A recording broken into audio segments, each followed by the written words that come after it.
Boa noite, irmãos. Boa noite. Tá calor aqui dentro, hein? Rapaz. Que calor. Tá louco. Olha só, nem parece que tá frio na cidade. Pessoal, hoje nós vamos encerrar nossa série. Convido você a abrir lá em Apocalipse.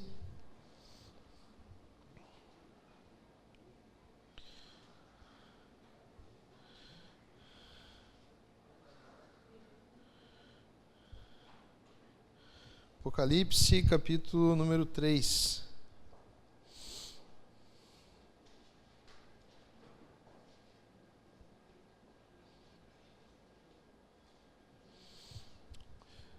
Hoje nós vamos ver a última carta, a sétima igreja, a carta à igreja em Laodiceia.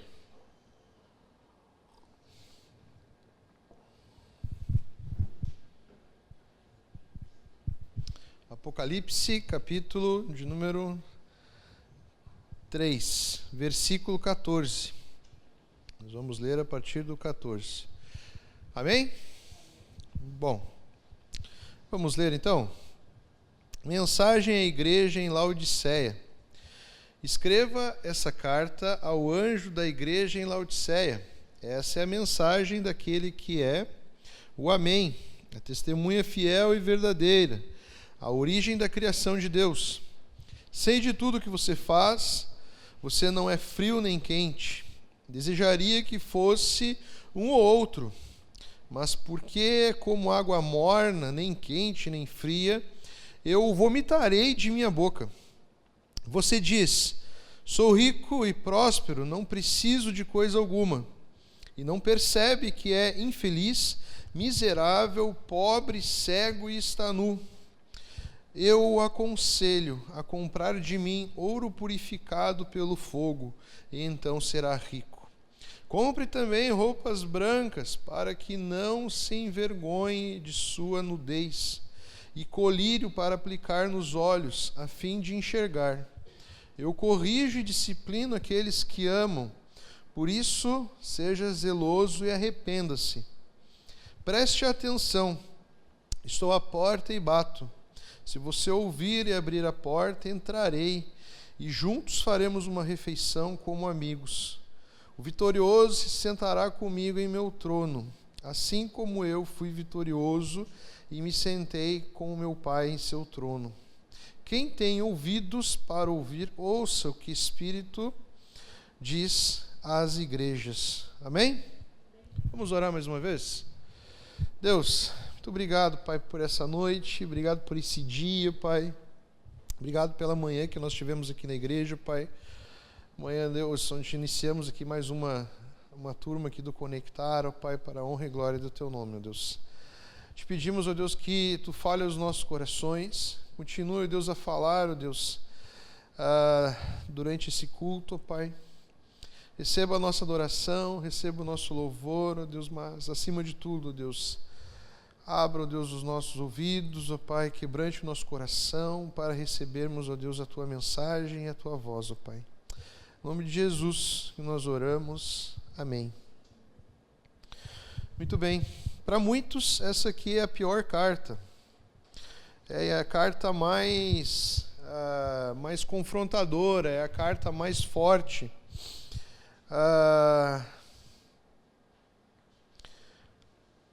Então nós tivemos cartas que tinham coisas boas, coisas ruins, tivemos cartas que tiveram só elogios da parte do Senhor, e essa aqui para muitos é a pior das cartas, né? A única coisa boa em Laodiceia era a opinião da igreja sobre ela mesma, porém era uma opinião totalmente falsa, era uma opinião que não era verdadeira.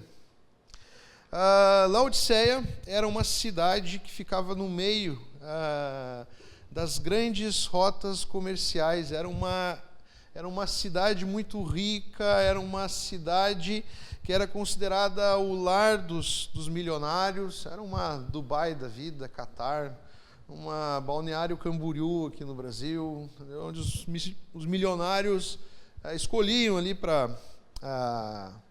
fincar as suas raízes ali, né?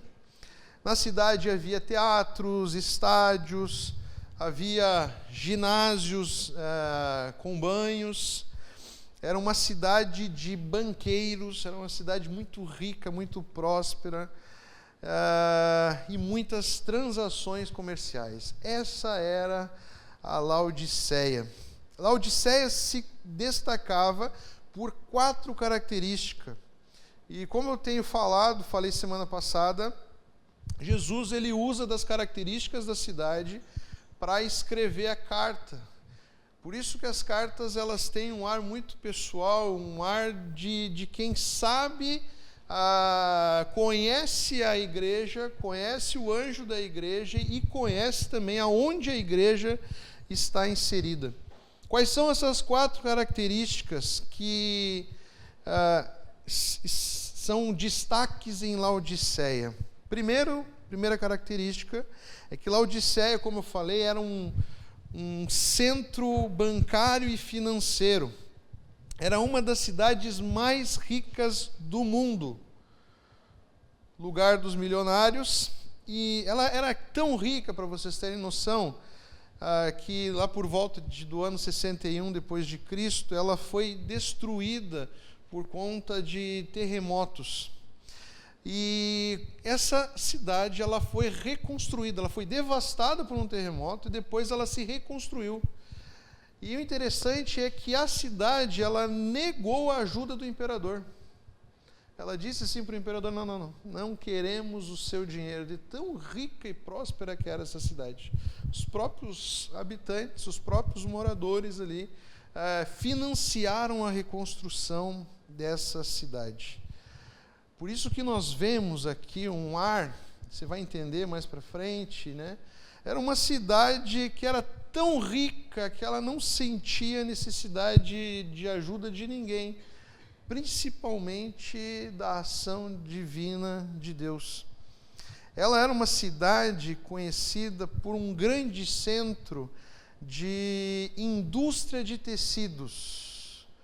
Vai prestando atenção para você ver como Jesus ele é bem perspicaz nessa carta aqui.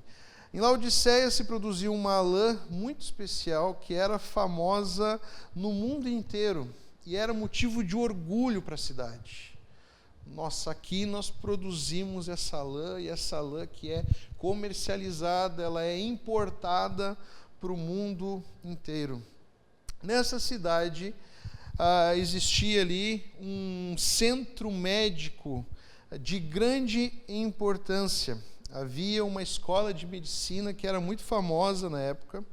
Fabricavam-se ali 2 ungüentos quase milagrosos, que eram para os ouvidos e os olhos. Era chamado de pó frígio. Era usado no colírio, era um elemento usado no colírio e que era exportado para os grandes centros do mundo. Ou seja, ela era conhecida pelo seu colírio milagroso. Ela também fazia parte de um centro de águas térmicas. Nesse centro de águas térmicas existiam 3 cidades. Uma delas é conhecida de nós, que é a cidade de Colossos. Esse grande centro continha a cidade de Colosso, Hierápolis e Laodiceia. O interessante é que em Colossos ficavam as fontes de águas frias. Era conhecida pelas suas águas geladas. Em Hierápolis havia uma fonte de água quente, e que no seu curso a água ia passando pela planície, pelos rochedos, até chegar na cidade de Laodiceia. E como que essa água chegava em Laodiceia? Morna, morníssima. Então, tanto as águas frias quanto as quentes, elas eram muito terapêuticas. As pessoas viajavam e iam até esses centros de águas térmicas para buscar alguma espécie de reabilitação, descanso, renovo. Mas as águas mornas em Laodiceia, elas eram intragáveis. Interessante, né? interessante. Ou seja, meus irmãos, a igreja dessa cidade, ao invés dela transformar a cidade, ela foi se conformando a ela. Ela era uma igreja que espelhava as características dessa cidade. Você precisa entender, nós precisamos entender que uma igreja ela precisa ter as características de Cristo e não as características da cidade. Algo que muito me questionavam, e hoje nós estávamos falando no Conectar sobre a história aqui da nossa igreja, da plantação aqui da nossa igreja. Uma coisa que sempre me questionavam muito era porque eu não procurava, como pastor, direcionar a igreja para ser uma igreja parecida com a cidade ou como as igrejas que existiam já aqui na cidade. Por que eu não olhava para a cultura para ser uma igreja parecida com a cidade? E uma resposta que eu sempre dava era, e sempre dou, que o nosso objetivo como igreja não é ser uma igreja que se molde aos padrões, aos costumes daqui, mas uma igreja que traga a identidade de Cristo e sirva de revolução na cidade. Que ela ande por um caminho e siga apenas em uma direção. Ser uma igreja que se pareça com a igreja de Jesus Cristo. Amém? Ela era uma cidade, ela era uma igreja em que as pessoas elas estavam tão conformadas com o contexto que elas viam na cidade e na própria igreja, elas viam, não, as pessoas todas elas são pessoas boas. Não tem aqui pessoas ruins na cidade ou pessoas que precisam de algo. Eles estavam muito satisfeitos com a sua condição espiritual. Ela era uma igreja próspera financeiramente e muito orgulhosa dos seus membros que eram destaques na sociedade e eram muito ricos. Ela é muito parecida com a igreja em Sardes. Vocês se lembram da igreja em Sardes?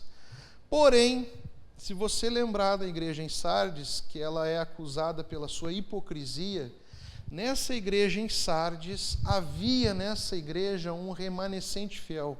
Ou seja, existiam ali naquela igreja ainda pessoas que não haviam se conformado com o pecado e não haviam se conformado com aquela corrupção dentro da igreja.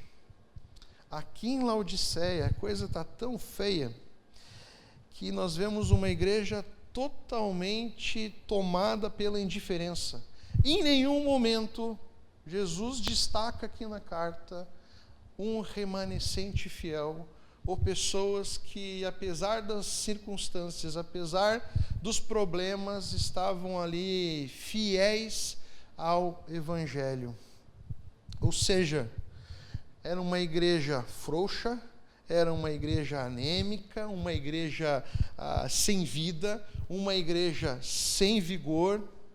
E nós vemos aqui que era uma igreja que o próprio Jesus destaca ali. Era uma igreja que perdeu o seu vigor, perdeu os seus valores e perdeu as suas vestimentas. Essa era a igreja em Laodiceia. O que é uma igreja sem fervor?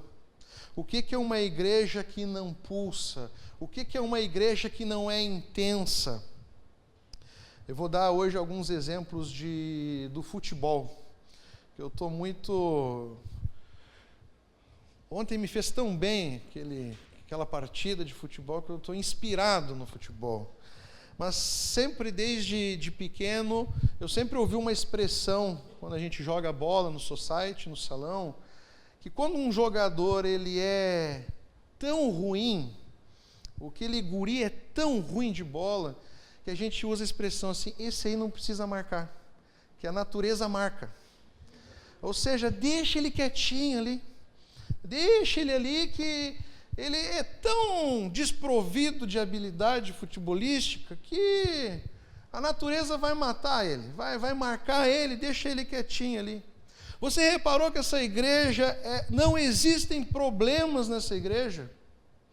não existem perseguições, não existem tentações, não existe negação, não existe apostasia, não existe heresia, não existem problemas teológicos, não existem falsos mestres, não existem pecados imorais. Essa igreja ela se perdeu de tal maneira numa indiferença que o inimigo não precisa fazer nada. Deixa aí que a natureza mata. A igreja era morna, ela era apática, indiferente.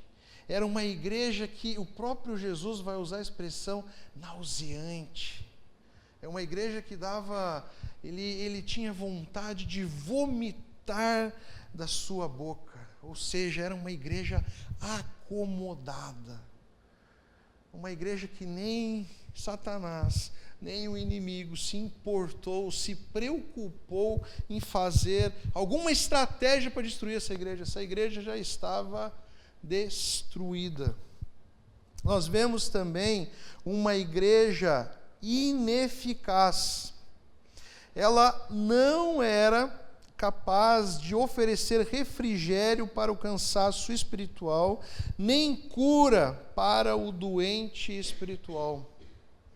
Como eu falei, as pessoas viajavam grandes distâncias para buscar nessas águas quentes e nas águas frias, elas buscavam ali um acolhimento, elas buscavam ali um renovo, elas buscavam algo medicinal.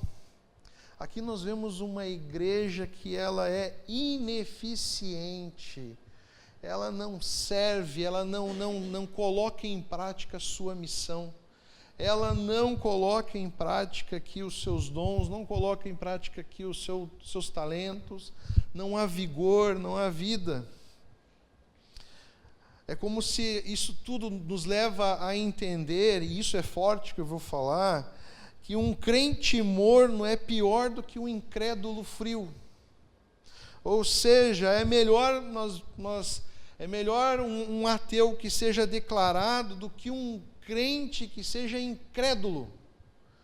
Um crente que é indiferente à sua condição espiritual, indiferente ao Deus a quem ele serve. Ou seja, Deus não suporta um crente indiferente, um religioso nominal, ou seja, aquele crente só de nome, aquele crente só de fachada, oco por dentro, hipócrita. Ou seja, de novo eu destaco o termo usado por Jesus aqui, nauseante, né? Provoca náuseas no nosso Senhor Jesus. Uma igreja de crentes indiferentes à sua condição espiritual. Essa era a igreja em Laodiceia, era uma igreja que era indiferente à sua condição espiritual. Ela tinha uma visão errada a seu próprio respeito. Eles eram cegos quanto à sua verdadeira condição. Interessante isso, né? É uma igreja que achava que era uma coisa, eles se achavam ricos, eles se achavam autossuficientes, mas mal eles sabiam que essa era uma visão equivocada ao seu respeito. Voltando para o futebol, para você entender, no futebol sempre tem aquele jogador que vai todo produzido. Ele veste uma chuteira top, ele veste a meia, ele imita o comportamento dos craques. E o pior de tudo, ele acha que joga muita bola. Sabe aquele jogador que acha que joga muita bola, mas na prática ele não joga nada? Que nem a seleção brasileira ontem, entendeu? Um monte de jogador que acha que joga muita bola. Um monte de jogador que acha que são estrelas. Mas na hora do vamos ver, A visão que eles têm acerca de si próprios é uma visão enganadora. Eles tinham uma grande autoconfiança, porém uma autoconfiança falsa. Eles se achavam ricos, mas Jesus diz que eles eram pobres. E meus irmãos, se tem uma coisa que transforma a nossa vida em uma tragédia, não só a vida da igreja, mas a nossa vida particular, o nosso coração, é quando nós temos uma visão equivocada da nossa condição espiritual. Laodiceia se achava tanto, confiava tanto em si mesmo, que eles falaram para Jesus: não preciso de coisa alguma. Eles mesmos declararam para Jesus: nós não precisamos de você. Ou seja, ela era morna em relação a Cristo, mas era uma igreja que ela refletia tanto a cidade, ela amava tanto o dinheiro, que esse dinheiro, essa prosperidade, trazia uma falsa segurança e uma falsa satisfação. E, de novo, essa igreja não tinha consciência da sua condição. Eles eram orgulhosos do seu ouro, fruto dos seus bancos e da sua riqueza. Eles eram orgulhosos das suas roupas, pelas grandes fábricas que existiam em Laodiceia. Eles eram orgulhosos do seu colírio, que fazia milagres nos olhos. Porém, diante de Jesus, era uma igreja pobre, nua e cega. Uma igreja pobre, nua e cega. O que nós aprendemos com essa igreja? Nós precisamos entender que nós fomos salvos, meus irmãos, para nos deleitarmos em Deus. E para nós termos uma vida intensa e dedicada a Ele. Nós não fomos resgatados para vivermos uma vida de indiferença e uma vida de morna. Não fomos resgatados para sermos mornos.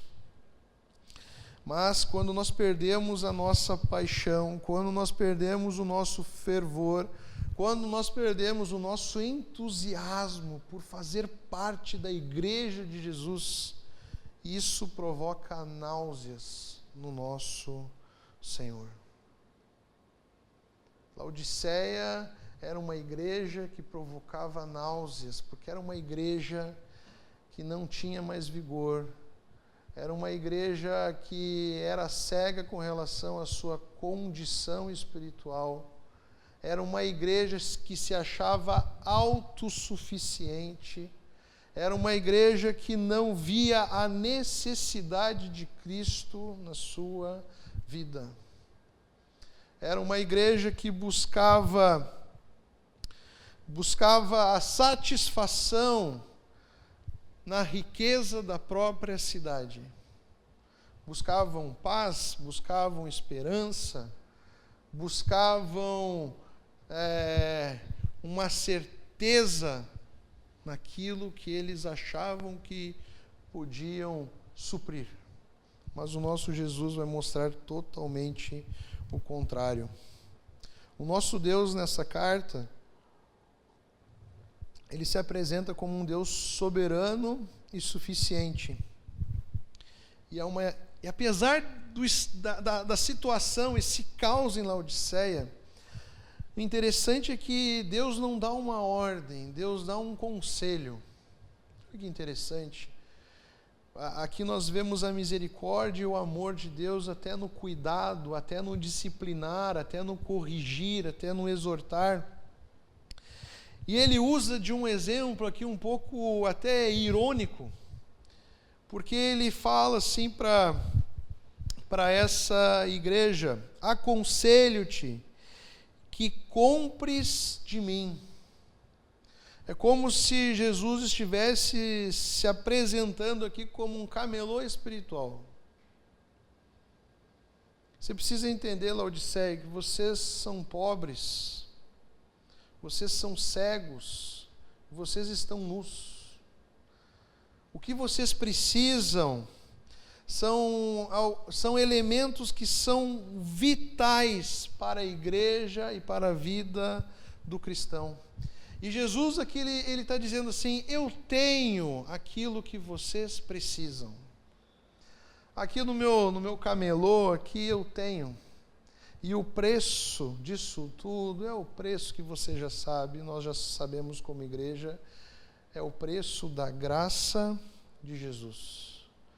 Jesus aqui, ele nos mostra, nos apresenta de novo, assim como nós temos uma má notícia no Evangelho, de que nós somos pobres, de que nós somos cegos, de que nós somos nus, ele nos apresenta uma boa notícia. Jesus, ele tem ouro, ele tem roupas e ele tem colírio para os nossos olhos. Cristo exorta essa igreja a adquirir ouro para a sua pobreza, vestimentas brancas para a sua nudez e colírio para a sua cegueira. Jesus está dizendo para essa igreja: eu tenho tudo o que você precisa. Eu tenho. O mundo não pode te dar aquilo que eu tenho. O que o mundo te oferece é ilusão e enganação. Não traz a satisfação que só eu trago. O ouro, meus irmãos, é o reino do céu. Só Jesus pode nos dar o reino do céu. As roupas são as vestes da justiça e de santidade. Só através da santidade das roupas, nós somos purificados pelo sangue de Jesus. Graças ao sangue de Jesus, nós podemos nos apresentar diante de Deus. Só Ele pode nos vestir da maneira em que nós precisamos. E o colírio, meus irmãos, o colírio que Cristo possui abre os nossos olhos para o discernimento. Só Jesus pode abrir os nossos olhos para que nós possamos ver a verdade, para que nós possamos ver aquilo que nos leva para Cristo, aquilo que é essencial para nós, aquilo que é verdadeiro para nós. Só Jesus abre os nossos olhos e só através desse colírio que só Jesus pode nos dar, nós podemos olhar para nós mesmos e vermos a nossa real condição diante de Deus. Que condição é essa? De pecadores, de dependentes. Nós não somos autossuficientes. Nós somos totalmente dependentes da graça de Jesus. Jesus está dizendo para essa igreja, eu quero que você preste bem atenção nisso.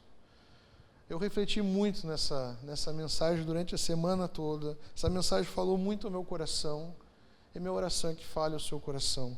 Jesus está dizendo para essa igreja: não confie em seus bancos, não confie em suas fábricas, não confie em sua medicina.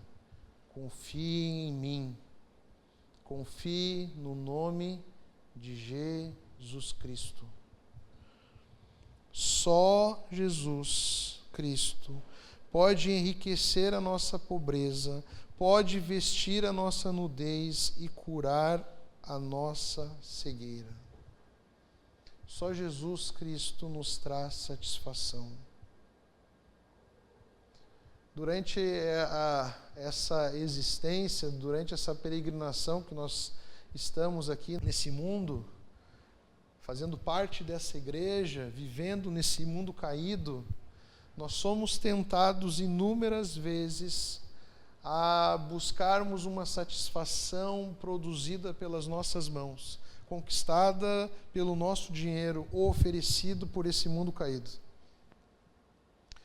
Muitas vezes na crise, nós não precisamos nem chegar na crise, nós achamos que a solução para a nossa vida e para os nossos problemas estão nas coisas e que esse mundo pode nos oferecer.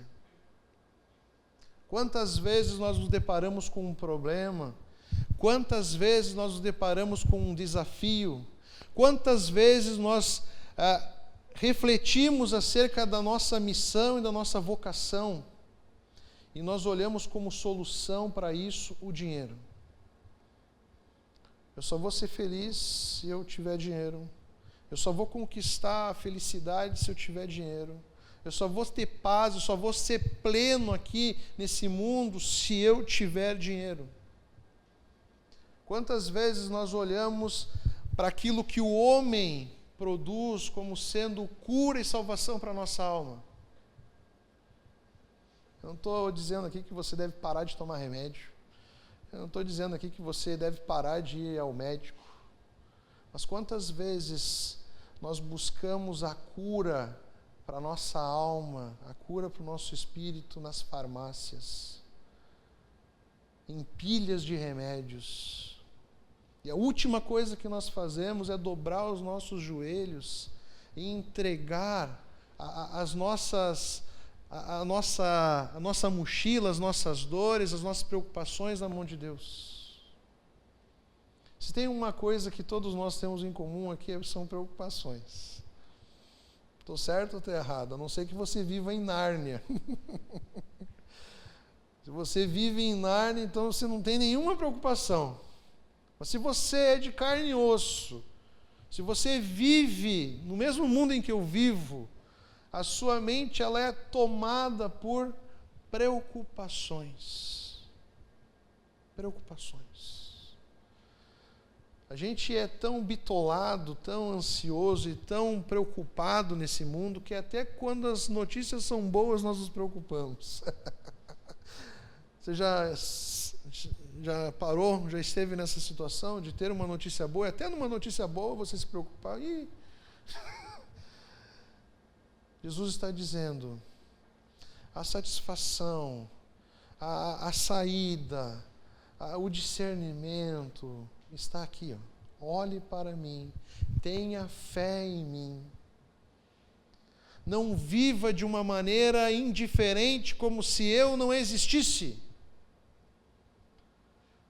Nós somos atraídos por esse mundo a viver uma vida onde nós tratamos o nosso Deus de uma maneira indiferente, como se Ele não existisse.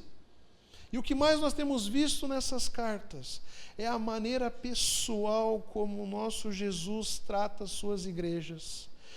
A maneira pessoal como Jesus trata os seus filhos. Eu sei tudo o que vocês fazem. Eu sei aonde vocês vivem. Eu sei aquilo que vocês estão passando. Quantas vezes nós nos preocupamos com a maneira em que nós devemos nos apresentar diante de Deus? Quantas vezes nós nos preocupamos em nos apresentarmos diante de Deus buscando santidade? Apresentando um coração sincero e não hipócrita. Apresentando um coração pecador, frágil e fracassado, mas que reconhece no nosso Deus que só Ele é capaz de transformar e curar o nosso coração e a nossa vida. Só Ele é capaz de purificar as nossas vestes. O nosso Jesus, Ele nos ensina aqui que Ele corrige e disciplina aqueles que Ele ama. Ele mostra que a correção que Ele está fazendo aqui, direcionando aqui a Laodiceia, é fruto do seu amor para com essa igreja. Por isso que Ele chama essa igreja a um arrependimento. Por isso que diariamente Ele nos dá oportunidade de nos arrependermos, de voltarmos à essência, de voltarmos o nosso coração, a nossa fé para Ele, voltar os nossos olhos para Ele. Deus disciplina aqueles que Ele ama. E porque Ele ama, Ele nos chama para um arrependimento. Qual é o arrependimento aqui? Qual é o chamado ao arrependimento que Ele está fazendo a essa igreja em Laodiceia? Ele está dizendo assim para essa igreja: eu quero que você se arrependa de viver uma vida cristã somente na aparência, a viver uma vida cristã de maneira hipócrita. Se arrependa-se dessa hipocrisia, se arrependa dessa vida de aparências. Porque senão, Ele mesmo diz, eu vou vomitar toda essa hipocrisia da minha boca. Nós temos que fazer o contrário. Nós temos que vomitar da nossa boca toda a hipocrisia do nosso coração, toda a aparência do nosso coração, e procurar viver uma vida cristã intensa e verdadeira diante de Deus. Não dê voltas na sua oração. Eu gosto muito de uma expressão que eu aprendi lá no Rio: não dê migué nas suas orações. Às vezes nós estamos conversando com Deus e tentando esconder alguma coisa. Tão irônico isso. A gente ora a Deus muitas vezes cheio de dedo, porque a gente não quer que Ele veja o que se passa no nosso coração.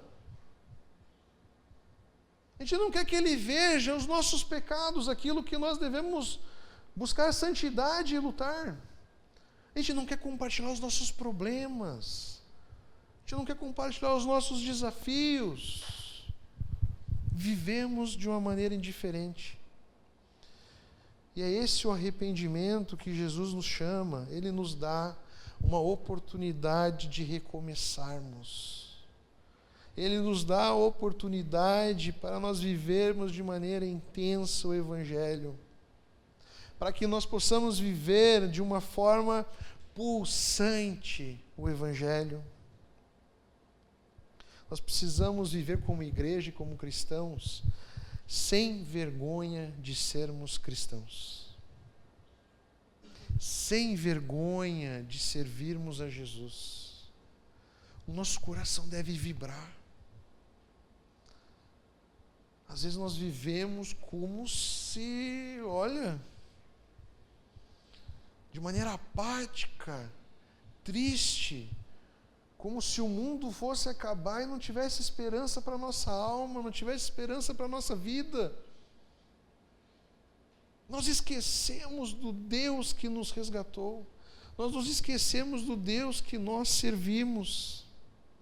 Nós precisamos aprender a viver para Jesus, sem medir esforços, sem duvidar, sem viver como se Ele não existisse. Ele precisa fazer parte do nosso dia a dia. De novo, eu quero que você reflita naquelas questões básicas da vida cristã. Como está a sua vida de oração? Você tem andado sobrecarregado? Você tem andado aflito? Você tem compartilhado desse peso, dessas angústias na presença do teu Deus? Você tem declarado nas suas orações o quanto nosso Deus é grande, o quanto nosso Deus é fiel? Porque quando nós declaramos, nós nos lembramos. Quando nós lemos a palavra de Deus não é somente para trazer conhecimento, meus irmãos. Conhecer a palavra de Deus, ler a Bíblia, é conhecer acerca do nosso Deus. Quando nós buscamos a palavra de Deus, nós estamos mostrando a nós e olhando para o nosso Deus que o Deus que nós servimos é soberano sobre todas as coisas, é criador dos céus e da terra, é aquele que venceu a morte, aquele que deu a vida do seu próprio Filho na cruz para nos salvar. É o Deus dos impossíveis, é o Deus que faz milagres. Nós precisamos confessar com os nossos lábios, nós precisamos colocar isso nas nossas orações. Essa confiança do nosso Deus precisa fazer parte da nossa vida. Quanto mais nós conhecemos o nosso Deus, menos ansiedade nós teremos, menos dúvida nós teremos. Agora a nossa fé será fortalecida, a nossa vida será uma vida intensa nas mãos de Deus. E a minha oração, eu quero que você reflita acerca disso, que possa fazer parte da sua oração, que a nossa igreja ela seja uma igreja intensa, longe de ser uma igreja morna e indiferente. Que Jesus possa pulsar na nossa vida, porque assim vai pulsar na nossa vida como igreja. É tão lindo, é tão sensacional quando nós lemos Atos e como nós estudamos ali a história da igreja, ali em Atos, nos evangelhos, nas cartas de Paulo, nós vemos uma igreja pulsante, uma igreja que não para, cristãos e discípulos que não param, que nós possamos ter esse mesmo vigor, essa mesma dedicação, que a nossa oração possa ser: Deus, nos tire do conforto, nos tire do arzinho quentinho, nos tire. Tem uma frase que eu sempre ouvi desde pequeno, e agora que eu sou pastor e estou à frente de uma igreja, isso faz todo sentido. Uma igreja que não tem problema, ela tem um grande problema. Estou dizendo que a gente deve chamar problema, procurar problema. Mas quando nós temos problema, quando o gabinete do pastor está cheio, tem que aconselhar, tem que conversar, tem que instruir, isso eu amo fazer isso. Eu não gosto de problema inútil. Os problemas de vida, eu amo fazer parte, eu amo participar, eu amo orar junto. E sabe por que isso é muito bom? Porque é fruto de que a igreja está incomodando bastante o inimigo. Está dando trabalho. Aí ele vem nos tentar, ele vem tentar tirar o nosso foco, ele vem tentar tirar o nosso ânimo, ele vem tentar balançar a nossa fé. Se tu tem sido bombardeado pelo inimigo, saiba de uma coisa: glória a Deus por isso. E que você busque em Deus para que Ele te sustente, que Ele renove as suas forças, renove a sua fé. Porque isso é fruto de que você está fazendo a diferença. Se aonde você vive, o fato de você ser cristão está incomodando, glória a Deus por isso. Glória a Deus por isso. É porque você está vivo. É porque você está atuante. É porque você está perseverando na palavra. Saiba disso. Quando uma igreja vive o Evangelho, ela incomoda o inimigo. Ela pulsa. E glória a Deus por isso. Que nós possamos ser uma igreja fervorosa, intensa, e que possa começar a partir da nossa vida. Pastor, está tão tenso a minha vida que eu não consigo me levantar. Eu vivo todos os dias com os meus joelhos dobrados no chão. Glória a Deus por isso. Se você entendeu o que eu quis dizer agora, é porque os seus olhos estão curados e você está tendo discernimento do que é ter uma vida intensa com Jesus. Amém? Vamos orar?